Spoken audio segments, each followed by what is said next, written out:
ആസൂത്രണത്തിനൊടുവിലാണ് താമരശ്ശേരി ഈങ്ങാപ്പുഴയിൽ ഷിബിലയെ ഭർത്താവ് യാസിർ അതിക്രൂരമായി കൊലപ്പെടുത്തിയത്. കുടുംബവഴക്കാണ് കാരണം. ഭാര്യയെ വെട്ടിക്കൊലപ്പെടുത്തിയ യാസിറിന്റെ അറസ്റ്റ് ഇന്ന് രേഖപ്പെടുത്തുകയും ചെയ്തു. ഇന്നലെ മകൾക്ക് പുതിയ ഉടുപ്പ് വാങ്ങിക്കൊണ്ട് വരാമെന്ന് പറഞ്ഞു പോയ ആളാണ് വൈകിട്ട് ഭാര്യയെ കൊലപ്പെടുത്താനുള്ള കത്തിയുമായാണ് തിരിച്ചു വരുന്നത്. ഭാര്യ ഷിബിലയുടെ SSLC സർട്ടിഫിക്കറ്റ് ഇയാൾ വാങ്ങിയിരുന്നു. വൈകിട്ട് വീണ്ടും വരാമെന്ന് സലാം പറഞ്ഞ് പിരിയാമെന്നും യാസിർ ഷിബിലയോട് പറഞ്ഞിരുന്നു. ഇതിനുശേഷമാണ് വൈകിട്ട് നോമ്പുതുറ സമയത്ത് എത്തിയത്. ആ സമയത്ത് അപ്രതീക്ഷിതമായി ഇയാൾ ചാടി വീഴുകയായിരുന്നു.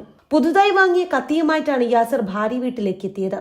നോമ്പുതുറ സമയം തന്നെ ആക്രമണത്തിന് തെരഞ്ഞെടുത്തത് ആൾ പെരുമാറ്റം കുറയുമെന്ന ധാരണയിലാണ് എന്ന് പോലീസ് സംശയിക്കുന്നുണ്ട്. 6:35 ഭാര്യ വീട്ടിലേക്ക് എത്തിയ യാസിർ ആദ്യം ഭാര്യയെ ആക്രമിക്കുകയായിരുന്നു. ഭാര്യ ഷിബിലയെ യാസിർ കത്തികൊണ്ട് കുത്തി. ഇത് തടയാൻ എത്തിയപ്പോഴാണ് ഷിബിലയുടെ പിതാവിനും മാതാവിനും വെട്ടേറ്റത്. നേരത്തെ തന്നെ ഷിബിലയും യാസിറുമായി പ്രശ്നങ്ങളുണ്ടായിരുന്നു. ഷിബിലയെ യാസിർ നിരന്തരം മർദ്ദിച്ചിരുന്നു. രാസലഹരിക്ക് അടിമയാണ് എന്നാണ് ബന്ധുക്കൾ പറയുന്നത്. യാസിറിന്റെ ഉപദ്രവം സഹിക്കവയ്യാതെയാണ് ഷിബില കുഞ്ഞിനെയും കൂട്ടി അടിവാരത്തെ വാടക വീട്ടിലേക്ക് പോയത്. രാസലഹരിക്ക് അടിമയാണ് യാസിർ എന്നാണ് ബന്ധുക്കൾ പറയുന്നത്. ഇയാളുടെ ഉപദ്രവം സഹിക്കവയ്യാതായതോടുകൂടിയാണ് ഷിബില കുഞ്ഞിനെയും എടുത്ത് സ്വന്തം വീട്ടിലേക്ക് പോകുന്നത്. ഭാര്യയെ തന്നിൽ നിന്ന് അകറ്റിയത് പിതാവ് അബ്ദുറഹ്മാനാണ് എന്നാണ് ഇയാൾ കരുതിയിരുന്നത്. ഭാര്യ പിതാവിനെ കൊലപ്പെടുത്തണം, അതിനു വേണ്ടിയിട്ടാണ് പുതിയ കത്തി വാങ്ങി കയ്യിൽ സൂക്ഷിച്ചിരുന്നത്. ഷിബിലയെ കൊല്ലാൻ വിചാരിച്ചിരുന്നില്ല എന്നും അത്രയ്ക്ക് ഇഷ്ടമായിരുന്നു എന്നൊക്കെയാണ് ഇപ്പോൾ ഇയാൾ പോലീസിനോട് പറയുന്നത്. ആക്രമണ സമയത്ത് യാസിർ ലഹരി ഉപയോഗിച്ചിരുന്നില്ല എന്ന് വ്യക്തമായിട്ടുണ്ട്. 4 വർഷം മുൻപായിരുന്നു ഇരുവരും തമ്മിൽ പ്രണയിച്ച് വിവാഹിതരായത്. വീട്ടുകാരെ എതിർത്തിട്ടുള്ള വിവാഹം. ഷിബിലയെ ആദ്യം മറ്റൊരാളുമായി നിക്കാഹ് ചെയ്യിപ്പിച്ചിരുന്നു. എന്നാൽ ആ വിവാഹത്തിന് മുൻപ് ഷിബില യാസിറിനൊപ്പം ഇറങ്ങിപ്പോയി. തുടർന്ന് ഇവർ വിവാഹം രജിസ്റ്റർ ചെയ്യുകയും ചെയ്തു. കക്കാട് നക്കലമ്പാട് പ്രദേശത്ത് അയൽവാസികളായിരുന്നു യാസിറും ഷിബിലയും. അവിടെ വെച്ചാണ് ഇവർ ഇഷ്ടത്തിലാകുന്നത്. പിന്നീട് യാസിറിന്റെ കുടുംബം നക്കലമ്പാട് നിന്ന് പോയെങ്കിലും ബന്ധം തുടർന്നു.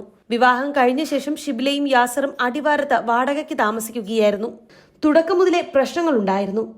പ്രണയവിവാഹമായതിനാൽ വീട്ടുകാരോട് ഭർത്താവിനെ പറ്റി മോശം പറയാൻ ഷിബിലയ്ക്ക് തോന്നിയില്ല. അഡ്ജസ്റ്റ് ചെയ്ത് മുന്നോട്ട് പോകുകയായിരുന്നു.